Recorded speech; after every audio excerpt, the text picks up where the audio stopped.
not going to like what I have to say, but I said I'd tell you the facts. You're absolutely wrong about having the best healthcare system in the world.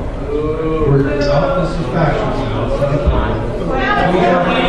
We have one of the worst infant mortality rates in the country.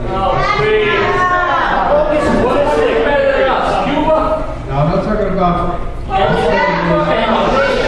Please, I'm just trying to give you facts. This is an opinion. Name the country. All right, you're not interested. No, we're not. They're major in different. Name the country. Almost every Western country. This is America. Let the man speak.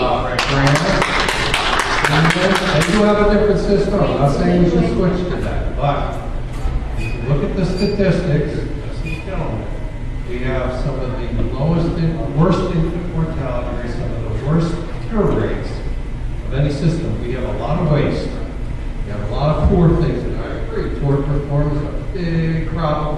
It's adding to a lot of costs. I don't disagree with most of what you have to say, but one thing I do is our care is not good. It's highly technical. You can save your life.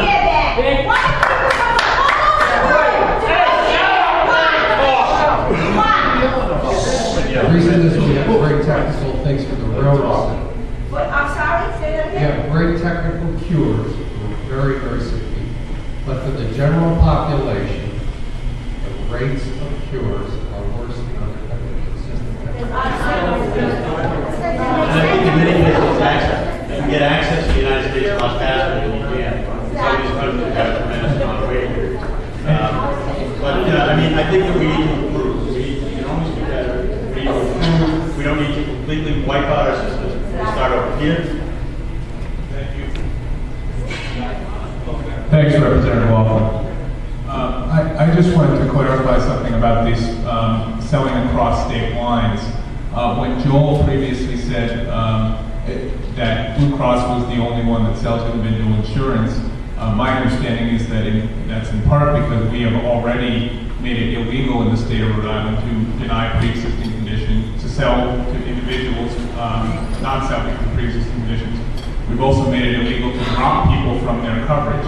So as a result, no private insurance companies want to follow those rules in the state, and Blue Cross is the only one that does it. That leads to my concern about the selling across state lines, which is if anyone notices when they get a credit card solicitation in the mail, although we don't get as many of those anymore, those all come from Delaware and South Dakota.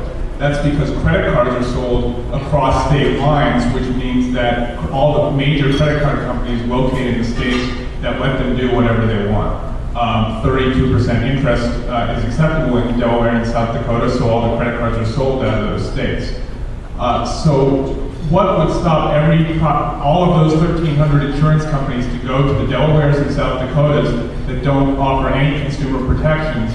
And yes, we'll get across state lines, we may get something cheaper, but we're going to get a much poorer product that doesn't actually protect the consumer. And you know, the things that we've already gained in Rhode Island is not allowing insurance companies to drop us. We're going to lose some of those protections that we now have. Well, I mean, that assumes, Peter, that assumes a very static world. And we don't live in a static world. If we were in a situation where we opened up competition across state lines, then obviously the insurance companies that do a very poor job are not going to be able to compete with insurance companies that do a much better job. That's competition. As you open up the market for competition, competition leads to innovation. Innovation leads to lower prices overall. So I would say that we're not living in a static world. We're not living in a world in which we have to accept out-of-post insurance mandates. We live in a world in which we can innovate and compete.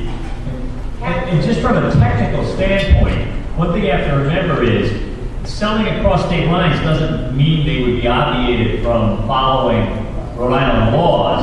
It means that has to do more with whether the company is specifically licensed in Rhode Island. It has more to do with the structure of the company, maybe the amount of reserves they keep, things that are macro issues. Whereas the issues, and again, I think I don't think we have the balance of mandates correct in Rhode Island. I mentioned previously, we have the largest number of mandates for health insurance of any state in the nation. So, you know, and that's specific, you know, whether it's for certain kidney treatments or certain, in other words, our legislature has been very specific, very many mandates, but selling across state lines doesn't mean that they wouldn't have to follow the client care mandates Rather, it means it's the structure of the company that decides their reserves and things of that will be affected. Yeah, I'm sorry, I'm not going to comment on here. I would just make the same point that John said. I think it's a consumer's choice, and if people aren't providing the product the consumer wants, if they won't take it, then the market will adapt. I just want to go back to the previous question, because I know we're trying to get a lot of questions in and move fast, but I think it's important that you made an important point. He said he didn't want to bill out of Washington. This country has a great system of federalism, and as Brian had mentioned, the states are the laboratories of democracy. So I'm very much in agreement with that we don't need a federal law. It would be much better to let each individual state experiment and find out what works and move forward with that. Secondly, it also speaks to a particular culture that we have. You know, we've seen the shift of culture really starting with Social Security, where our culture has gotten away from savings and taking care of ourselves.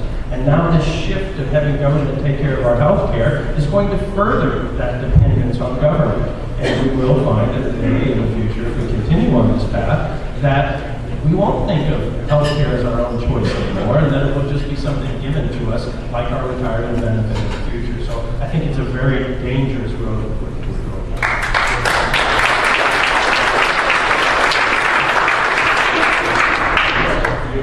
Related. If you combine, like buying across state federal lines, with also getting rid of the employer-based system and go more individuals, as we've already talked about before, you've got some insurance companies that are buying, what, 250, 300 million people, right? Also, if you put those two things together, right, there are no pre-existing conditions. If those insurance companies treat their people right, so they're going to get premiums 25 to 35 years, okay, as long as they treat their people right. That alone, I think, will start driving down premium costs.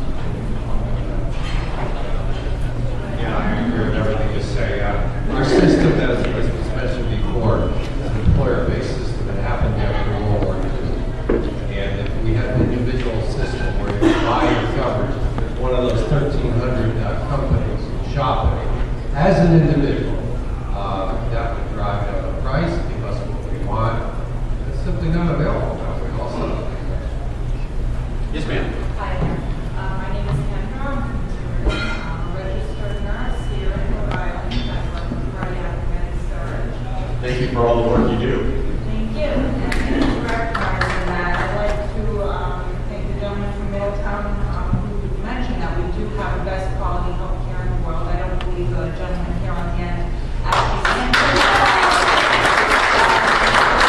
Other country has better health care than we do.